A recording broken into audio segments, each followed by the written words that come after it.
बच्चों, कैसे हो आप लोग। आई होप कि सब मज़े में होंगे। आज हम लोग करने वाले हैं JCERT क्लास 8 का हिस्ट्री का चैप्टर 2, जिसका नाम है व्यापार से साम्राज्य तक। इसके आपके बुक में जितने भी प्रश्न दिए गए हैं सभी का उत्तर आज हम लोग देखेंगे, ठीक है। और अगर आप चैनल पर नए हैं तो प्लीज़ चैनल को लाइक, शेयर और सब्सक्राइब करना ना भूलें। और अगर आप चैनल पे पुराने हैं तो भी ज़्यादा से ज़्यादा अपने दोस्तों तक चैनल को पहुंचाएं, ताकि आपके तरह उनको भी फ़ायदा मिले और ज़्यादा से ज़्यादा व्यूज़ को मेरा बढ़ाने का कोशिश करें। चलिए शुरू करते हैं आज का प्रोग्राम। पहला है आपका रिक्त स्थानों की पूर्ति कीजिए। तो यहाँ पे कुछ रिक्त स्थान दिए गए हैं। कौन नंबर है, ईस्ट इंडिया कंपनी की स्थापना। ईस्ट इंडिया कंपनी का स्थापना खाली स्थान के समय हुई थी, यानी किन के समय में हुई थी, ठीक है। तो ये है एलिजाबेथ प्रथम। तो एलिजाबेथ प्रथम के समय ईस्ट इंडिया कंपनी की स्थापना हुई थी। ख नंबर क्वेश्चन दिया गया है, जेम्स प्रथम का राजदूत बनकर कैप्टन हॉकिंस डैश के दरबार, यानी खाली स्थान के दरबार में आया था। तो जेम्स प्रथम का राजदूत बनकर कैप्टन हॉकिंस किनके दरबार में आया था, तो जहांगीर के दरबार में आया था। घ नंबर है, अंग्रेजों ने अपनी पहली व्यापारिक कोठी खाली स्थान पर स्थापित की थी। तो कहाँ पे, तो सूरत में स्थापित की थी। घ नंबर है आपका, खाली स्थान में फोर्ट विलियम का किलाबंदी को नष्ट करने का आदेश दिया। यानी किसने फोर्ट विलियम का किलाबंदी को नष्ट करने का आदेश दिया, तो ये थे सिराजुद्दौला। अंगो नंबर है, मीर जाफर ने प्लासी युद्ध में खाली स्थान का साथ दिया। तो मीर जाफर ने किन का साथ दिया था, तो मीर जाफर ने अंग्रेजों का साथ दिया था, ठीक है। चलिए अब हम लोग बढ़ते हैं क्वेश्चन आंसर की तरफ। आपका दिया गया है, निम्नलिखित प्रश्नों के उत्तर को संक्षेप में लिखिए। आपका दो नंबर है। 2 नंबर में कौन से लेकर के अंगों तक दिया गया है। तो चलिए पहला क्वेश्चन देखते हैं, अंग्रेजों को बंगाल में सीमित क्षेत्र में व्यापार करने की इजाज़त किसने दी थी। तो अंग्रेजों को बंगाल में सीमित क्षेत्र में व्यापार करने की इजाज़त किसने दी थी, तो शाहजहां ने दी थी। किसने, तो शाहजहां ने दी थी। तो आप इसको याद रखेंगे। चलिए अगला क्वेश्चन देखते हैं। ख नंबर है, पलासी के युद्ध का क्या कारण था, यानी किन कारणों की वजह से पलासी का युद्ध हुआ। तो आपका आंसर हो जाएगा, नवाब के शत्रुओं को शरण देना। जो नवाब थे उनके जो शत्रु थे उनको अंग्रेज शरण दे रहे थे। व्यापारिक रियायत में कमी, अंग्रेजों को व्यापार का कुछ छूट वगैरह दिया गया था, वो कम कर दिया गया। नजराने की मांग किया जा रहा था नवाब के द्वारा। सिक्के ढालने और किलेबंदी पर रोक लगा दिया गया था। ये सब कुछ ऐसे कारण थे जिस कारण से पलासी का जो युद्ध था वो हुआ था। पलासी का युद्ध को कुछ समय का युद्ध भी कहा जाता है, क्योंकि ये कुछ समय में ही खत्म हो गया था। चलिए अब हम लोग चलते हैं ग नंबर में। ग नंबर दिया गया है, अंग्रेज टीपू सुल्तान से क्यों भयभीत थे। तो टीपू सुल्तान ने कंपनी के व्यापारिक हितों पर आघात किया था। वे एक ऐसे इंसान थे जो सीधा कंपनी के व्यापारिक हितों पर आघात किए थे। टीपू सुल्तान के पिता का नाम हैदर अली था, वो भी अंग्रेजों से लोहा लेते रहे।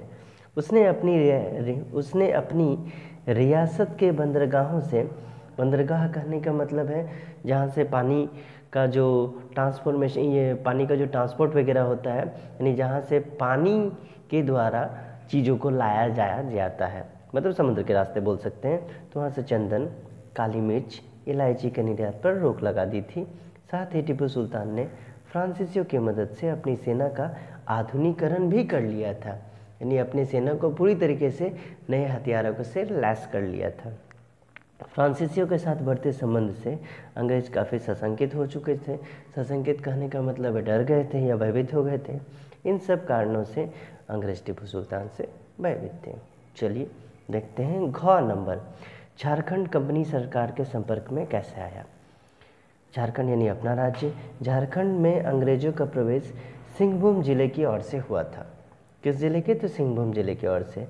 1765 ईस्वी में बिहार, बंगाल और उड़ीसा की दीवानी जब ईस्ट इंडिया कंपनी को प्राप्त हुई, तब झारखंड अंग्रेजों के अधीन आ गया था। इस समय झारखंड बिहार का एक अंग था। आप कमेंट में ज़रूर बताइएगा कि कब झारखंड बिहार से अलग हुआ था। चलिए हम लोग देखते हैं अंगों नंबर। अंगों नंबर में दिया गया है, नवाब द्वारा अपनी राजधानी मुर्शिदाबाद स्थानांतरित करने का क्या उद्देश्य था। तो मुर्शिदाबाद जो था बंगाल के मध्य में स्थित था, जहाँ से संपूर्ण प्रांत पर प्रशासनिक नियंत्रण स्थापित करना आसान था। ठीक है, मतलब आप अगर बीच में चले जाओगे तो बीच से आप चारों तरफ देख सकते हो, तो वैसा ही कुछ था। साथ ही अंग्रेजों के ये षड्यंत्र हो गया, षड्यंत्र, अंग्रेजों के षड्यंत्र से बचा जा सकता था, इसलिए नवाब ने अपनी राजधानी को मुर्शिदाबाद स्थानांतरित कर दिया। ठीक है, इसके बाद अगला है, ये 2 नंबर के बाद है, यानी आइए चर्चा करें का पार्ट है जिसमें। तो तीसरा क्वेश्चन है, प्लासी का युद्ध अंग्रेजों ने किस प्रकार जीता।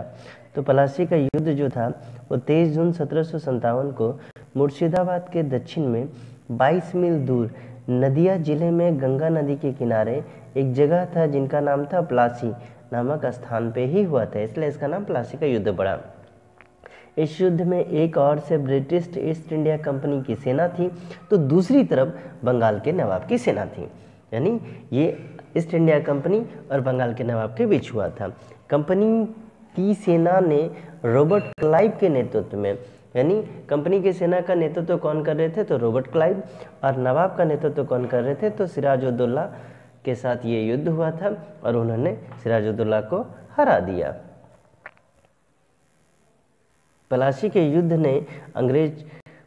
युद्ध को अंग्रेज कैसे जीते, तो ये छल के द्वारा जीते। तो ये छल क्या था, तो उन्होंने सिराजुद्दौला को कुछ मंत्रियों को पहले से अपने पे मिला के रखा था ताकि उनके सारे पैतरे के बारे में पता चल सके और समय पर एक्शन लिया जा सके, और ऐसा उन्होंने किया।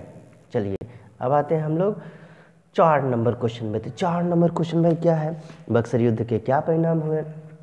तो बक्सर युद्ध का परिणाम अत्यंत महत्वपूर्ण तथा अस्थायी सिद्ध हुआ।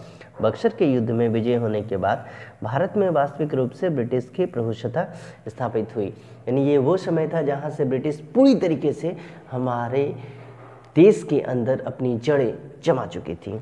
अब मुगल सम्राट, बंगाल के नवाब व अवध के नवाब पूर्ण रूप से कठपुतली शासक बन गए। कठपुतली कहने का मतलब है जैसा मर्जी वैसा उनको नचाया जा सकता था। अंग्रेज कठपुतली शासकों के अनुभव से सीख लेते हुए खुद को नवाब बनाने का रास्ता खोजने लगे। कंपनी के इतिहास में वैधानिक आर्थिक व्यापार का जो युग था, मतलब ये लोग तो व्यापार करने के लिए आए थे, वो युग तो आज समाप्त हो गया। और उसके साथ क्या हो गया, तो राजनीतिक सत्ता के अंतर्गत राजकीय राजस्व के साथ व्यापार का युग आरंभ हो गया। मतलब अब वो लोग हमारे देश में ही रह के बिना किसी रोक टोक के कोई भी चीज़ का व्यापार कर सकते थे। चलिए क्वेश्चन नंबर 5 क्या है, तो क्वेश्चन नंबर 5 में दिया गया है, दिल्ली पर शासन करने का मराठाओं का सपना पूरा क्यों नहीं हुआ। तो चलिए देखते हैं। पानीपत की तीसरी लड़ाई में हार के पश्चात मराठा कई राज्यों में बांट दिया गया था, जैसे सिंधिया, गायकवाड़, होलकर और भोसले, ये सब अलग अलग राज्य में शासन चला रहे थे। युद्ध में हार और शक्ति विभाजन के कारण दिल्ली पर शासन करने का जो मराठाओं का सपना था वो पूरा नहीं हो पाया। चलिए अब हम लोग देखते हैं क्वेश्चन नंबर 6 यानी 6 नंबर क्वेश्चन में क्या दिया गया है, राज्य हड़प की नीति का क्या परिणाम हुआ था। तो ये राज्य हड़प की जो नीति है, ये लॉर्ड डलहौजी ने ब्रिटिश साम्राज्य के विस्तार के लिए विलय या राज्य हड़प, इसको विलय नीति भी कहा जाता है, तो विलय या राज्य हड़प की नीति का सहारा लिया। इस नीति के अनुसार पुरुष वारिस नहीं रहने पर उस राज्य को ब्रिटिश राज्य से मिला लिया जाएगा। पुरुष वारिस नहीं होने पर कहने का अर्थ है, यानी जिस राज्य में, ठीक है, राजकुमार यानी पुत्र का, जिसको बोलते हैं लड़का बोलो या बेटा बोलो, जिनका नहीं रहेगा उस राज्य को ये अपने में मिला लेंगे। इनका सबसे बेहतरीन उदाहरण है झांसी। डलहौजी ने इस नीति का सहारा लेते हुए कुछ जगह जैसे सतारा, संबलपुर, उदयपुर, नागपुर, झांसी आदि राज्य को ब्रिटिश राज्य में मिला लिया था, जिससे भारत के बड़े भूभाग पर अंग्रेजों का आधिपत्य और प्रत्यक्ष रूप से शासन जो था वो शुरू हो चुका था। चलिए अब आते हैं क्वेश्चन नंबर 7। क्वेश्चन नंबर 7 क्या है, बंगाल की दीवानी मिलने पर ईस्ट इंडिया कंपनी को क्या लाभ हुआ। तो 1765 ईस्वी में मुगल सम्राट ने ब्रिटिश ईस्ट इंडिया कंपनी को बंगाल की दीवानी सौंप दी थी। इससे कंपनी में बंगाल के विशाल राजस्व संसाधनों पर जो नियंत्रण था वो मिल गया। अब व्यापार तथा अन्य खर्चों के लिए ब्रिटेन से सोना लाने की ज़रूरत नहीं रह गई थी, बल्कि यहाँ से जो आमदनी हो रहा था वो लोग अपना खर्चा खुद चला रहे थे।